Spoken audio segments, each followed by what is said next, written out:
I really can't understand or speak for that organization, but let me tell you how I feel about the Second Amendment right. I've been a member of the legislature for 12 sessions. I have nothing but a perfect rating by the NRA in my Second Amendment efforts, an A+. One session I got 110%. Now what does that mean?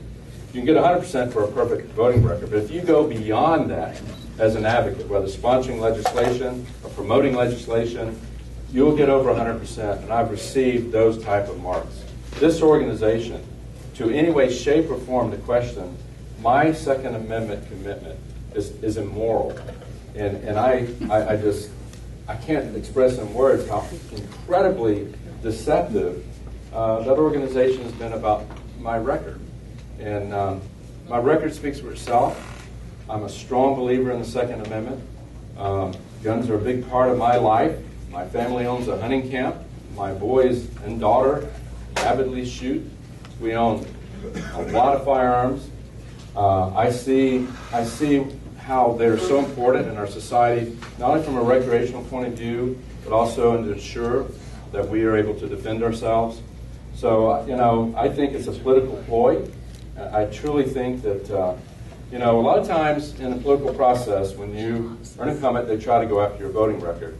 And a lot of times they'll go after what is perceived to be your strength. And my strength is the Second Amendment and support for veterans and the support for our military. And basically they've lied about that, just in an effort to try to win an election. Okay, we're going to skip a rebuttal, and we're just going to go to three direct minutes. Sure, that's fine. And you can include whatever you want on that. Well, number one, this is not an election ploy or anything else. I thought when I saw one of your mailers that said that the right to bear arms was a God-given right, I thought maybe you understood that this is really what that is. The first 10 amendments of the Bill of Rights are negative rights. What those mean are they are an acknowledgement that the government has absolutely no authority on any of these areas. It means that we have the freedom of speech, and in the Second Amendment, the freedom to protect and defend our property and our freedom. When I say that I am against, I'm concerned about some of the decisions that were made, it's not because I'm going into your voting record and saying, gosh, I didn't like that particular thing. I'm saying I don't recognize your authority to go and mess with legislation either way when it comes from a God-given right. In other words, you're not God, and I don't want you messing with it. So either you fundamentally believe this or you do not. And my concern is that recently the NRA has made a couple of questionable decisions. Now, I love the NRA. I have supported the NRA all my life, and I will continue to support the NRA. But when there's a difference of opinion, I expect that we can have a dialogue about it. I gave my opinion to Marion Hammer, and actually John Tobias mentioned her earlier. She's lovely. Loves me. But just by mentioning that I was concerned about a decision that could have unintended consequences that I didn't actually recognize her authority to change in the first place, okay? One of those decisions, just so you're aware of what it was, this is not the veterans one, this is a shorter one to explain. There was a movement to try and put in place a hurdle for anybody who wanted to be a neighborhood watchman, that you would have to go get some sort of certification or permission from the local sheriff's office.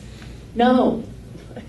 I don't know what part of that is ambiguous. No. They have the right to defend their neighborhood and their property, period. It's not up to the sheriff, and it's not up to Marion Hammer. And I disagreed on this point. Now, the National Association for Gun Rights is another gun rights organization, and they are much more, I guess, they probably think a lot more like I do. Obviously, we saw a letter that came out showing that they supported my position on this. I had run some radio ads about the veterans issue, and I'm sure that they recognize that I'm somebody who's a true constitutionalist with respect to Second Amendment rights. And the bottom line is this: they are God-given rights. They are not for a government to take away. They are not for a government to legislate because there's a little bit of pressure because of some, Zimmerman trial. And we need people with backbones that can stand up there and recognize when something is happening right in front of their face to suit the progressive agenda that wants to disarm this country, and I'm not going to let it happen.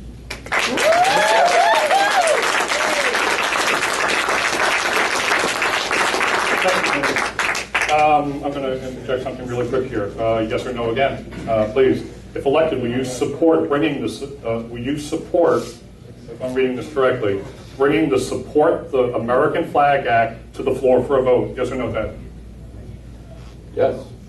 Yes. Thank you. All right? All right. That came from our own Tim Thomas, I'm sure. I had a feeling maybe. Okay. We start to wind down now. We've been given a little extra time. But what I want to do is I want to make it just a little bit more uncomfortable for us all. Not just because of the heat, but because of questions. And maybe those are one and the same. So Monique, to Thad, you have 1.5 minutes to ask him a question. And Thad, you have 3 minutes to rebut the question, to answer the question. Go. Ask your opponent any question that you want. You've got 1.5 minutes to accomplish that goal. Assuming that Pam Bondi comes back and says that there's absolutely no issue with the existing lease agreement that you've asked about, what would you do to stop All Aboard Florida? And if they told you that there was going to be a stop here, but wouldn't put it in writing, would you still support having All Aboard Florida without that in writing? Well, absolutely, and you mentioned it. I think the federal loan is another place that we need to work very hard to support our legislative delegation to prevent this federal loan to All Aboard Florida. Because I think if they do not get the federal loan, that train doesn't happen. And secondly, the environmental impact statement will be coming out, and I think we need to take a hard look and do what we can do within the framework of the environmental impact statement to stop that train as well. You know there's going to be impacts when you're running a train 110 miles per hour through our cities and counties. So I have a difficult time answering it. I've always supported the Republican nomination, the nominee. I believe in the Republican Party. I respect the collective agreement by the Republican Party. I've lost primaries in the past. I've always endorsed my opponent and endorsed the Republican nominee. If I win, will you endorse me? Well, if you win, there would be a write-in candidate that you're going to face in the election. I will support my party, and I'm a member of BREC, and I will do the right thing by the party. But I obviously am not up here because I agree with everything you do and say. I'm up here spending my money to try and get elected because I don't agree with everything you do and say. So I guess I would have some stipulations. Answer the question. Pardon me? Answer the question. She's Is answering. this the audience participation part? Yeah, please. Hey, Rich. Please. Let's keep it. I would have some stipulations. I would like to know what you're going to do to improve the way you communicate with your constituents. One of the best in the business here is Bill Posey. He's great at sending out he sends out his newsletter all the time. He has the regular town hall meetings, and we are we have many channels to find out what's going on in Washington and what he's up to.